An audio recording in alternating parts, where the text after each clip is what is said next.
India में जारी Gen Z students का प्रोटेस्ट बहुत ज़्यादा हाइप पकड़ता है। पहले तो सिर्फ दिल्ली में जंतर मंतर के ऊपर प्रोटेस्ट जारी था, बट अब इंडिया के डिफरेंट स्टेट्स के अंदर भी प्रोटेस्ट होना शुरू हो चुके हैं, जिसमें बिहार नंबर 1 पे जा रहा है। दिल्ली के बाद सबसे ज़्यादा जो प्रोटेस्ट हो रहा है वो बिहार के अंदर हो रहा है। बिहार वालों का भी अपना ही एक अलग लेवल है, जो कि हमें इंटरनेट के ऊपर वीडियोस देखने को मिल रही हैं। उसके अंदर साफ नज़र आ रहा है कि ये तो भाई किसी से डरने वाले नहीं हैं। और अगर हम बात करें कि इस प्रोटेस्ट को बॉलीवुड ने कितना सपोर्ट किया, तो शुरू में तो बिल्कुल भी सपोर्ट नहीं थी, बट अब पिछले एक हफ्ते से हम हम देख रहे हैं कि इंडिया के बहुत बड़े बड़े सुपरस्टार्स जो एक्टर्स हैं वो काफ़ी सारे सपोर्ट कर रहे हैं, जिसमें सोनाक्षी सिन्हा ने बहुत ओपनली बात की, हुमा कुरैशी वहाँ पर पहुँची, राज वहाँ पर पहुँचे हैं, शबाना आज़मी खुद पहुँची वहाँ पर, और अब कल शाम को सलमान खान ने भी एक ट्वीट कर दिया उनके हक में। लेकिन अगर हम इंडियन गवर्नमेंट की बात करें तो वो तो सारे का सारा इल्ज़ाम लगा रही हैं पाकिस्तान के ऊपर कि ये जितने स्टूडेंट्स पाकिस्तान से आए हैं और यहाँ पर आके बैठ गए हैं। पहले तो ये सोचने वाली बात है भाई कि पाकिस्तान के 4000 स्टूडेंट्स इंडिया में कैसे दाखिल हो गए। सबसे पहले तो ये सोचने वाली बात है, बट अब ये सोचना हमारा काम नहीं है, क्योंकि जो इंडियन जेंजीज हैं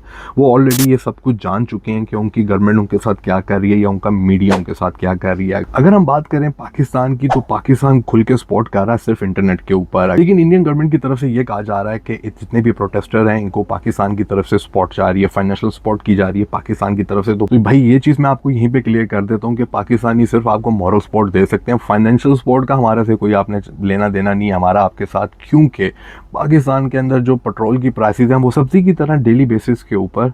इंक्रीज होती जा रही हैं। हमें नहीं पता कि कल आज पेट्रोल हमने कितने का डलवाया तो कल हमें कितने का मिलेगा, बट इंडियन गवर्नमेंट फिर भी यही बात बोल रही है कि भाई इनको पाकिस्तान से फाइनेंस किया जा रहा है। पाकिस्तान के तो अपने ये हालात चल रहे हैं कि एक दोस्त ने अपने ही दोस्त को नशा आवर चीज़ पिला के उसकी किडनी निकाल के बेच दी, तो ये हालात जा रहे हैं वहाँ पे पाकिस्तान के। तो क्या आपको लगता है कि पाकिस्तान अपने नेबर्स को कभी फाइनेंशियली सपोर्ट करेगा इस मामले में? बहुत सारे लोग नहीं जानते कि ये प्रोटेस्ट हो क्यों रहा था। तो भाई ये प्रोटेस्ट सिर्फ इसलिए किया जा रहा था, इंडिया के अंदर एक मेडिकल एग्जाम होता है जिसको नीट का एग्ज़ाम कहा जाता है, जो मेडिकल में दाखिले से पहले नीट एग्ज़ाम आपको देना पड़ता है, जिसमें पूरे इंडिया से लाखों की तादाद में स्टूडेंट्स अप्लाई करते हैं और एग्ज़ाम देते हैं। और अनफॉर्चुनेटली इस बार वो नीट का एग्ज़ाम लीक हो गया थ्रू टेलीग्राम, और इंडियन गवर्नमेंट ने इतना बड़ा एक्शन लिया कि इंडिया में टेलीग्राम के ऊपर ही पाबंदी लगा दी। और उनकी पाबंदी लगाने की रीज़न सिर्फ इतनी थी कि आप टेलीग्राम के ऊपर किसी की लोकेशन ट्रेस नहीं कर सकते, आप किसी भी यूज़र को फाइंड आउट नहीं कर सकते। तो उन्होंने पूरे इंडिया के अंदर पाबंदी लगा दी टेलीग्राम के ऊपर। बट जो अभी प्रोटेस्ट वहाँ पे प्रोटेस्टर बैठे हुए हैं जेंजी, जिनके ऊपर कल शाम से इंडियन पुलिस ने बहुत लाठी चार्ज किया, उनको बहुत उनके ऊपर कहीं पे वाटर गन यूज़ किया है, कहीं पे शेलिंग की गई है उनके ऊपर।